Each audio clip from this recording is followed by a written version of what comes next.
Don't you hate when it cuts me off? I know I do. So yes, so I had all the values in there. Notice again, I was using all the numbers across here because I needed some with primes and some that weren't. And they were all using 1. And so when I plugged them in, you should be able to follow the math and generate that I do in fact get down to negative 48. Just in case you didn't copy it off the last screen. Okay, so moving on to the next one. So this one's going to be a little bit of a challenge because on top I actually have a product. So when I get ready to take the derivative of it, I have to use the product rule. And I already have a quotient rule, so remember, low, high, so I've got to do low d high. So low,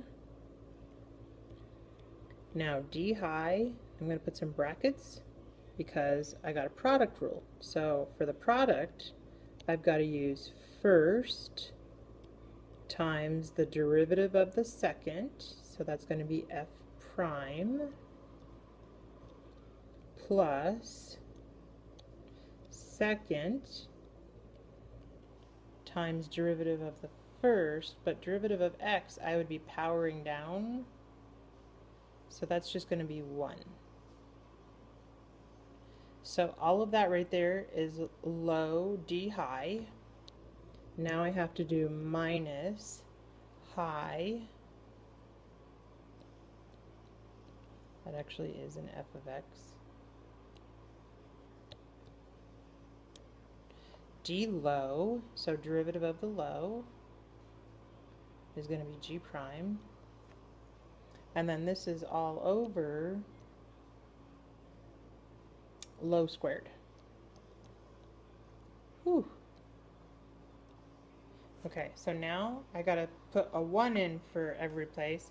Again, I don't want you to just erase. I actually want you to write the next step with the 1s all in, but I am gonna just replace them because I'm kind of out of room. So now I'm gonna start substituting in. So g of 1, let's see, that's got to be in the g column, so that will be 2. And then I have 1 times, and this is f prime of 1, so I got to be looking in the f prime column, so that's negative 3. And then f of 1, now I got to look in the f column, but that's 3 times 1, minus 1. F of 1 again is 3, and g prime of 1, oh, we haven't found a g prime of 1 yet, that's a 6, all over g of 1, so that's back to 2, squared. Now I've got to simplify. So of course inside these parentheses, or these brackets, I'm going to have a negative 3 plus a positive 3, so that gives me 0. And then all of these over here give me 18, and it's subtracted, so that's a minus 18.